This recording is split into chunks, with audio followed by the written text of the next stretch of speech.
Welcome back to the podcast this week. I'm your host, Melissa. Today I have guest Joel Evans with me. He's a senior advisor at Infused Innovations and specializes in unified communications and emerging technologies.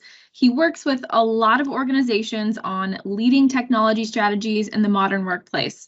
He recently wrote the blog, The New Normal Technology Reimagined for Hybrid Work, which I will also link in the description of this podcast.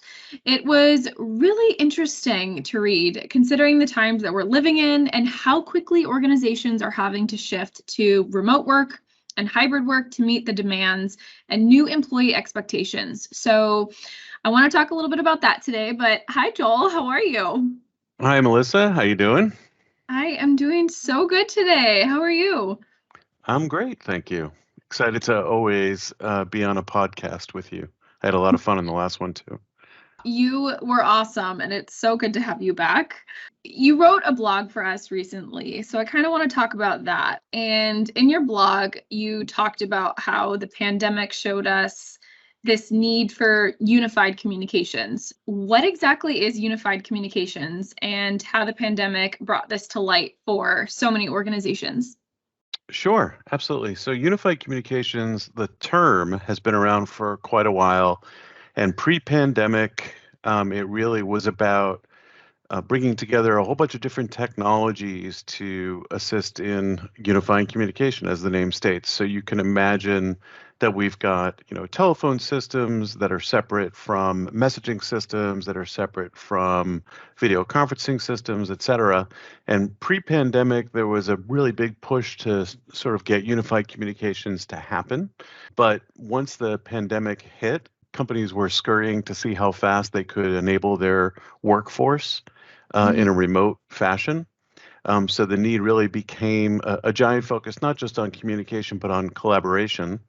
And as our CEO, Jeff, says, I'll give him credit because I know he loves this term, he calls it unified collaboration. And actually, it really is incredibly appropriate, especially given the world that we are living in now and the world we were forced into as a result of the pandemic, because gone were the days of taking a Zoom call and then maybe sending some information back and forth, and instead we now were actually collaborating and communicating in real time. So it truly was and is unified collaboration and communication at this point. Obviously the pandemic had shifted a lot for organizations. A lot of companies were working remotely. They were trying to get all of their technology set up for that. But now we're in a season of corporations asking their employees to return to work in the coming months and even now. So what problems have you been helping our clients solve in their businesses? Well, I think, the biggest thing is we're helping our customers prepare for the return to work, right? So people have sort of started coming back. A lot of big corporations had mandated that they were going to have people back, 2 to 3 days a week, in some cases full time, starting as soon as September. But a lot of that's being eased again now. But we're really working with our customers to think through how their workers are actually going to, I guess, return to work, if you want to call it that. So really what what I've been focusing on is to think about workers in three different modes. And a lot of people will tell you it's hybrid, but that's in my mind just one mode, right? So you've got the remote worker, you've got the hybrid worker, and then you've got the office worker. And when you think about it in those three different modes, you immediately have to think about, how do I, as an employer, empower that worker and also provide that worker with the tools that are needed to make them productive and successful. When you start thinking about it that way, and there's a lot of focus on this, you start thinking virtual first. I mentioned in the last podcast and certainly in my blog, the hybrid worker working remotely. And, as you mentioned, the blog post title was actually The New Normal, and everyone keeps calling things the new normal. But really, what's happened more recently, I'm looking at it now as, with the employees coming back to work and others staying home, and this now becoming what is the de facto standard for said company, it's actually now the normal. So I'm going to coin that, right? It's no longer the new normal, it's the normal. So it'll be abnormal for us to not have a virtual counterpart of something going forward. So, back to your question, we need to make it as normal as possible for an employee to work and collaborate with with others, with other employees or with clients or vendors or what have you. So really locations should no longer matter. And the tools exist to make that a reality. But again, really where we're helping our customers is do they have the right tools in place? Do they have the infrastructure in place? Is it secure? All the usual pieces that we were doing as Infused before the pandemic and during the pandemic. But now, as this becomes the new way people are going to work, you have to support these workers in these different modes and ensure that they can be successful. Right. It's not the new normal. It's now the normal. Employers are definitely getting concerned, I think, about getting employees back to work safely. So this is another sort of topic. A lot of people have been talking about it. So what steps do you recommend that an employer should take? And I mean, do you think that there's a right way in getting back to the physical workplace if that's something that an organization wants to do? Absolutely. And I think, we saw this happen. Obviously, when the pandemic first hit, everyone was like, okay, everybody has to work remotely. But then little by little, people started coming back to work. And the first thing you did was you'd fill out a questionnaire, and even schools did it for students. I have a 13-year-old and a 16-year-old, and we had to fill out an attestation form, every day to make sure that they could actually come to school if they were coming to school, or, what the latest was. So if you take a step back, it actually all fits into a concept that's known as hoteling, which was a big deal pre-pandemic, way, way, way far back. And then there were a whole bunch of companies that were getting into it, providing solutions for it. And then it sort of became a nice to have. But really, hoteling is becoming a must-have. And if you're not familiar with hoteling, it's really the idea of providing a safe space for a worker to work in an office that's not necessarily a dedicated space for that worker. So if you think about it, you have to take a step back and say, okay, these are the things as a company that I need to start preparing for. Does the employee need to come to the office for a day, a week, or some other interval?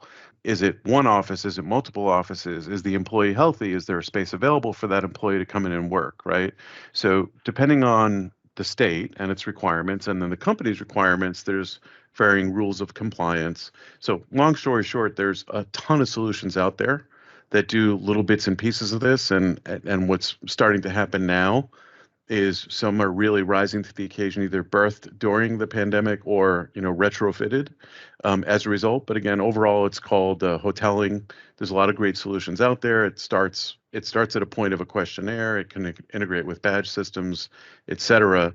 But the goal of it all is to provide a safe workplace for your worker that no longer has that corner office. They may just need to come in and collaborate and communicate with some folks.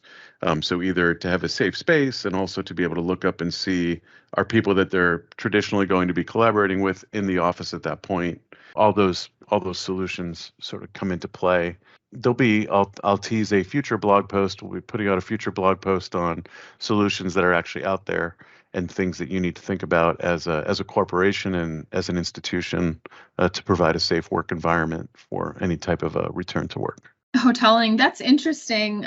In one of my last podcasts, I had a guest, Brian Smith, who he works here at Infuse Innovations with us, and he had talked about shoehorning, which is somewhat similar in concept. It's the idea that organizations are taking solutions and sort of shoehorning them in, but not fully implementing them or actually changing the way that they work. They're just going, okay, this is modern and we think we're supposed to do this, so we're doing it, but they're kind of working around it and not fully implementing it and transforming their organization, where hoteling, it's temporary. You haven't fully made that transformation in your organization yet. Well, and to your point, so pre-pandemic, I was working with a number of our clients, and they were ripping apart giant conference rooms and turning them into hoteling spaces. And this was pre-pandemic. Nobody was thinking about it. It was more a matter of, hey, we're trying to be a flexible work environment for our employees. We want to let them work from home, Mondays and Fridays or whatever, days they're scheduling. But at the same time, when they come to the office, we need to have a spot for them. So that's where all that sort of comes into play. And again, there were some, I guess, shoehorning solutions and makeshift solutions that you could put in place. You could build out some forms with Qualtrics or, ServiceNow, have people fill out different things, tie into different systems. But what we're seeing is a rise of solutions that actually work above, they sort of play above your existing solution stack. And then you choose at which point you want to integrate. I mean, do we need new software and solutions to enable what you called the new normal? And if so, talk to us about what we would need as an organization. Sure. Well, I think, we learned a lot from the pandemic. We didn't have time to plan, and organizations invested in tools. So there are organizations that have Microsoft suites, they've got Zoom, they've got, anything you can imagine sort of came to bear because we were scurrying to make sure that we could be productive. So I think at this point, before you start investing in new software and solutions, it's really time to optimize and really understand what it is that you have in place today. So you optimize, and then from there you can either add to those tools or just really institute best practices. So, we've been helping companies with a lot of governance in teams, as an example. So when you say, do you need new software, you may have it sitting there already. You just didn't even realize how you could take advantage of it. In addition to, or instead of, softwares and solutions, if you've got the right things in place, certainly you should be auditing your network and make sure that it's ready for the volume of folks that might be returning to work, and or that sort of one of those three scenarios that I mentioned.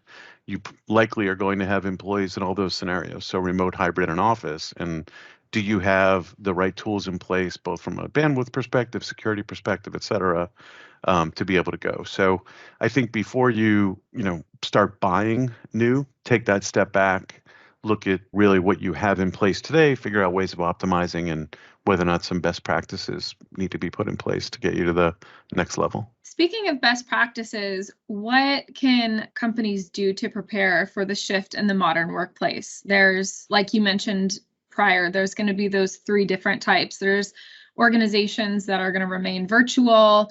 There's organizations that are going to want to go back to the physical workspace. And then there's going to be organizations that want to do both, which is that hybrid workspace. So what are some best practices or things that a company can do to prepare for that? Absolutely. So I always like to look at these things as like logical steps that people can follow, right? So let's think of it as a 3-step plan. So we recommend that companies assess, step 1, plan, step 2, and then innovate. And I'll break them down. So assess is exactly what it sounds like. Take a step back, and I sort of hinted at this with the previous question and answer, but take a step back, assess what you have in place today. You may have enough, right? And then put a plan in place, step 2. So what do you have today? What do you think you need to add to? So don't just go crazy and start buying stuff, because that's really what happened at the start of the pandemic. We just bought. Companies bought and bought and bought, and now we're working with them to take a step back and say, you've got a lot of redundancy here, or you've got some security holes here. Let's really take that step back and see, and then put a plan in place so that we've got the right funding and the right process and procedures and folks on board to make that happen. And then last but not least is innovate. What's interesting about innovate is people right away think, okay, you got to way outside the box here. It's the only way we can do things. But the true definition of innovate, and most people don't realize this, and I'm guilty of it myself when I first looked it up a while back, is innovating is really just about making changes to something that's established already by introducing new methods, ideas, or products, right? So that's basically exactly what you were saying, Brian said in the previous podcast, and what I'm saying now. You're going to basically make a change to something that's been established already by introducing something new. So the something new in this scenario is, as we said, going for the normal, not the new normal, where we now have to embrace the fact that we've got employees coming back in 3 different modes. And so how are we going to make them successful there? What can we do to innovate around that? So again, the highest level, let's take a step back, we're going to assess, we're going to plan, and then we're going to innovate. And that's really what companies can start doing right now. Start making your list right now. And I think as a company, and we've got a link to it from our homepage and our accelerators page, we are constantly working on building accelerators to help companies and universities and our existing customers along this journey, because we want to get it right. We don't want to have what happened initially with the pandemic where people are just buying to try and, stay afloat. We really want to do it the right way. So we could certainly work with anyone along their journey, wherever they are, or they can certainly start doing it themselves today. And while we're talking about it, can you tell us really quickly what is an accelerator and how can that help someone's business? How is that a solution for someone's organization? An accelerator is something that we've developed over time. It's a repeatable process that we put in place as we're working with our customers and even prospects. It always starts with a discovery to better understand, where the company is today, where they want to go, what they're looking at doing. So in our case, we've got accelerators around security. We've got the stuff that I spend a lot of my time on is accelerators in unified, collaboration or communication, as we call it. And really the goal of it is it's a package solution, and we can work with a company to save them time and money. So we know all the right things to go through end to end, to evaluate, to put checkpoints in place, and then we make recommendations from there. So as an example, Microsoft Teams is something that we've been doing a tremendous amount of work with our customers with right now. And using an accelerator, let's say you were thinking about rolling out Teams or putting best practices in place or whatever the case may be, we'll step an organization through. We start with a discovery. We'll assess what they have today. We'll look at their current usage, and then we'll also educate them and take them along to the next step of their journey, making recommendations around solutions, best practices, etc. So I'm just taking a quick look because I know we're constantly putting more accelerators up there. We've got a zero trust security one, unified collaboration, as we mentioned, cloud adoption framework, and security is underneath each one of those categories and more to come. Great. Thank you for explaining, Joel. And I think one of the great things too about partnering with an organization like ours is that we work with so many companies and we've seen the trial and error. We know it works. And again, like you said, there's always security that is included and implemented in that from all endpoints. So thank you for coming on the podcast today. I always appreciate chatting with you, and I appreciate you taking the time to chat with us about such an important topic as, organizations are trying to figure out what's to come for them. And for our listeners, if you'd like to read Joel's article, I will have it linked in the description of this episode. And thank you for coming on, Joel. Absolutely. Thank you so much for having me, Melissa. If you are listening and you're looking to learn more, we share about thought leadership, education, and current events on our blog weekly. You can find our blog page under our website, or you can always send us an email at info@infusedinnovations.com if you have specific questions or just want to chat. Thank you all for listening, and we'll see you next time.